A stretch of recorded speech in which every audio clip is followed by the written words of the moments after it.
TV. This is full-time review for our game against Chelsea. I predicted 3-1, but I will greatly take 2-1 victory. And yesterday, when I was streaming for Milan Derby, Freddy, a regular of this channel, predicted 2-1. So big up for Freddy that he got it right. Anyways, coming back to the game, first half we were very dominant and really took game to the Chelsea, and they couldn't get out of their box for first 10 minutes. And our commentator rightly said that when red press is on, it's difficult for any team to get out, and we were so dominant and deserve our lead. Fantastic kick from Ta and well worked with Mo and Hendo. It was great. Uh, the Chelsea thought they got the goal back with, but VAR, which I really correctly criticized against Napoli, that they didn't got it right. But this time around, they got it right, and the goal was correctly ruled offside. But I see on Twitter, especially non-Liverpool fan, they were unhappy that it was only a yard or some matter of inches, but it was an offside, and we got technology for that, so it was correct decision for me. I'm not saying just because I am a Liverpool fan, but honestly, I felt like that if it's offside, it's an offside. So correctly ruled out, and then ball for again we won free kick, and ball from Robo was excellent, and header from Firmino was good, even though you need to question Chelsea defending, but ball from Robertson was excellent. And in second half, we started brilliantly again, just like our first half, and we had good two chances. Um, Firmino, if he would have connected a little bit more, he would have gone past the keeper because he did not get it well. Kepa had chance to save, and then Mane placed it over. And after 60-65 minutes, I think we thought that now we will relax a bit, and probably the exertion of game against Naples kicks in, and we became second to our challenges, and we are getting deeper and deeper in our own half, and we were trying to defend the lead. Chelsea were not threatening our goal. To be fair on our team, that they thought that we could see this out because they were not threatening at all. So they were right in doing so, but Kante, which I was worried about in my preview, I told that he is after Van Dijk and Salah, I think he's third best player and probably the best midfielder around in Premier League. And to be fair, I thought he will not score from that angle, and he did not have backlift and all, but he did brilliantly, took the goal very well, and from there on it was nervy moment, and there were a couple of distinct chances. But Sui and Mason Mount, which I thought, whom I thought that he will miss the game, and but Lampard did play him. He missed a good chance, and now suddenly they started talking like Liverpool were lucky to get a win, which I think it's a harsh comment on our team, which totally dominated before Kante goal. They prior to goal, probably for 5 minutes Chelsea were in the game or shift the momentum, but 65 minutes Chelsea were not nowhere to be seen. There was only one good chance in the first half, which Adrian saved. Other than that, I think we were good, and the goal which VAR ruled offside, we had phases to clear it out, but we were unlucky deflection, and ball goes into the net and correctly ruled out of offside. But I thought for 65-70 minutes we were far more superior, and if Firmino and Mane took chance earlier in the second half, we could have been 4-0. If we are talking about if and buts, they were good chances too. So it could have been 4-0. And even though they would have scored a couple of more, we would have won 4-3. We are talking about an if and buts. Look, I don't want to sound bitter. Chelsea did play well in the second half. And if they would have scored one of the goal, and we would not have any complaint that we drawed the game because we did not took our chances. But honestly, I think on the balance of play, Liverpool deserved their win. 6 out of 6, good.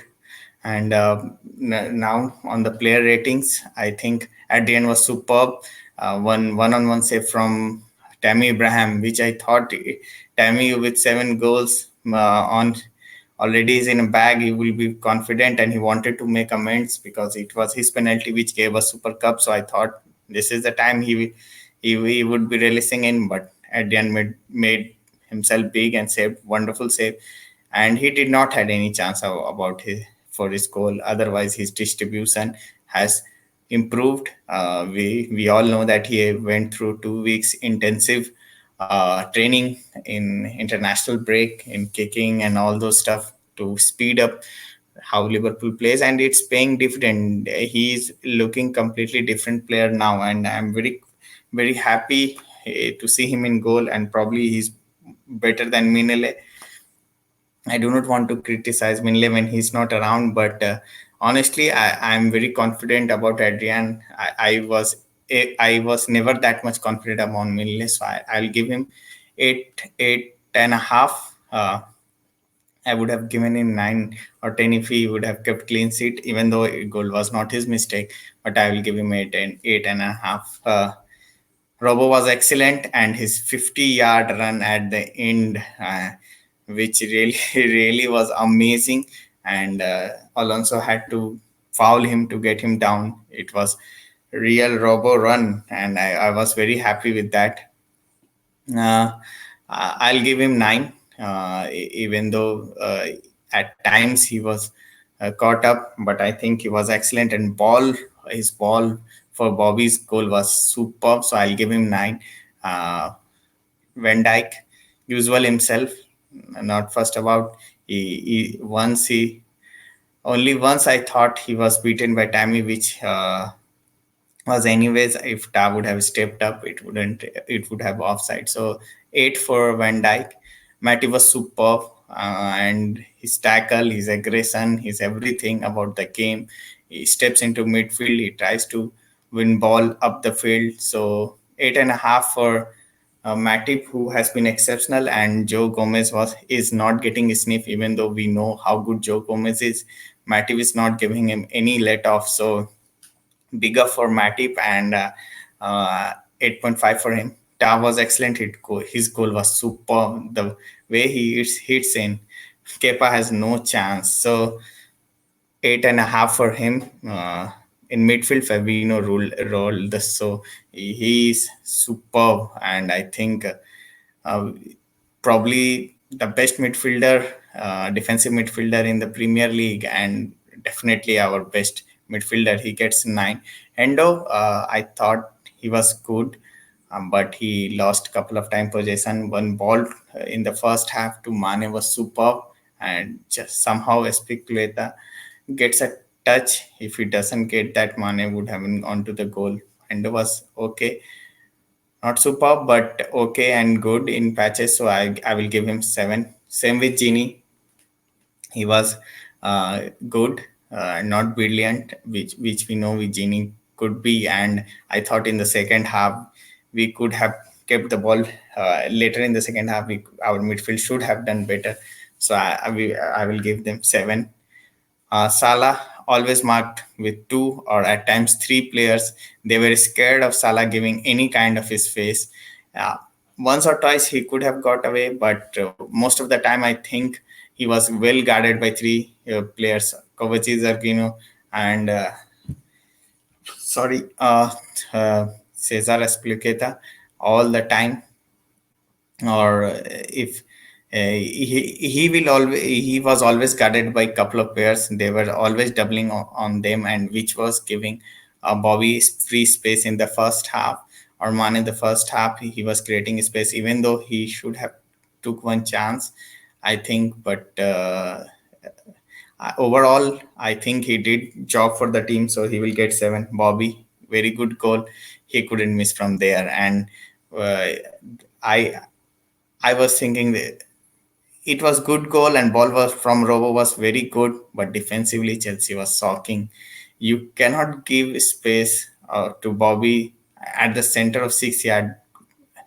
It was so easy to score for Bobby, and if he would have missed, it could have been sitter of the season. So I thought uh, it was good goal, but Chelsea were poor, but he scores and he gets the 8. Mane replaced by Milner with dead leg, and I was feeling that he is looking tired and he did not had any kind of break, and you can't blame him for that. He was good. He was constant threat, even though he did not contributed on goal. He looked like menace in the Chelsea defense, so I will give him 7. Milner or any other defensive enforcement what we got, Lalana and Gomez did not had enough time to impact the game. Miller had a time and he did well, but I'll give all of them standard 6. Man of the match, I thought it should be between Ta, Matip and Robertson, but I will go with Robo for his 50-yard run and made me feel relaxed. And now on to all the results of the weekend. What I predicted, uh, I don't think I've got many right, but whatever I got it wrong, I will be donating rupees 20 for each of I got wrong to orphanage. So at the end, I think the ratio is I always get 7 or 8 wrong.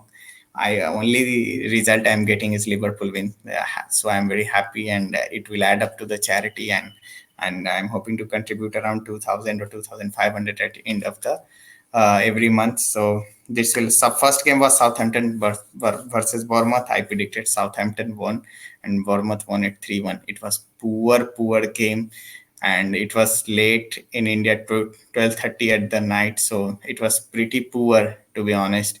But I got it wrong. But I thought Southampton with away win at Crystal Palace they will show something. It was their derby, but it did not show up until they got 2-0 down and they got lucky penalty. Not lucky, it was against run of play, but then on they did push on, but Bournemouth got third goal at very depth and deserving winner to be honest, and Wilson scored, so happy for that. It was nice finish from Wilson. Leicester versus Tottenham. I predicted Tottenham, but they were battered by Leicester. For most of the game, there was phase where Tottenham were playing good. But Leicester were deserving winner, and goal from Madison was awesome. Third one, Burnley versus Norwich. I predicted draw. Burnley won. So I first three I got it wrong. Everton versus Sheffield United. I predicted Everton win, but I didn't know that Everton are that bad. After watching them against Sheffield United for their last 10-15 minutes, they were abject, and Marco Silva is really walking on thin ice. He will, if they lose next week or they lose in Carabao Cup, I think he will be sacked. Their fans were fuming, their boos ringing around uh, Goodison Park, and rightly so, because even though they had 79 or 75% of ball, they were poor. The only thing they did that took the ball from defense to midfield and then spread it wide and trying to hook the ball, which Jagielka, their ex-player, were loving life at Sheffield United, won against them. He deemed to be not good enough to play for Everton and released on free. So he joins his boyhood club Sheffield United, went there and came at Everton, swapped them 2-0. He must be loving it, and I'm also loving it. Even though my prediction got wrong, I'm totally up for it. I was very happy to see boos ringing at Goodison Park. Next game, Manchester City Watford. I predicted Manchester City won, and it was over in the first 2 minutes. That is, I haven't watched, but it must be poor. 8-0. Their fans would have been really devastated. I think in the first half itself they scored 5 or 6 goals. So that was poor game, and luckily I didn't watch Norwich City versus Newcastle versus Brighton. Sorry, I predicted Newcastle win, but that was also a poor nil-nil draw. Quality in Premier League, we say that is best in the league because we see Liverpool all the time. Otherwise, the quality of matches this week were poor, and especially in final third, I saw few matches that was very poor, and this one tops the list. Newcastle versus Brighton. Brighton did try to attack Newcastle, but Newcastle so none in attacking third, no attacking intent at all. They were sitting deep, and there were moments where Brighton had 80% of possession. You are talking about Brighton, not Barcelona. The Newcastle fan would be livid, and rightly so, because they Steve Bruce, we talk about the defensive setup and all those stuff, but he should show some intent because that was poor from Newcastle. I got that also wrong. So only one right till now.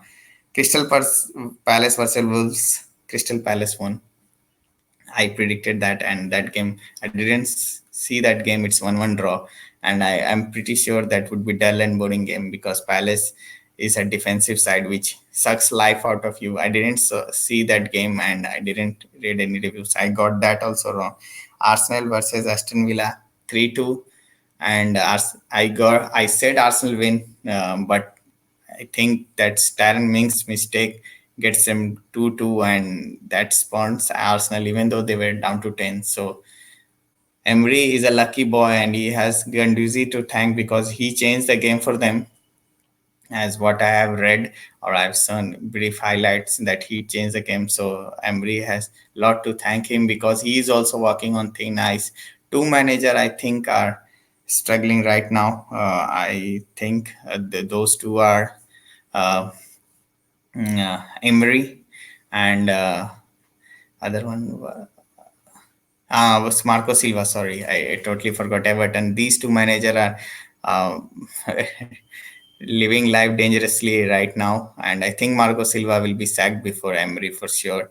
If he loses one more game, he will be out. I think so, because Everton fans were asking for his head for last couple of weeks. So if he, I don't think he can take one more hit. The last one was Manchester United versus West Ham. I predicted Manchester United win, and I was wrong. It was another poor game. I don't think West Ham did anything in first half an hour, and so did Manchester United. First decent attack by West Ham, and they scored a goal.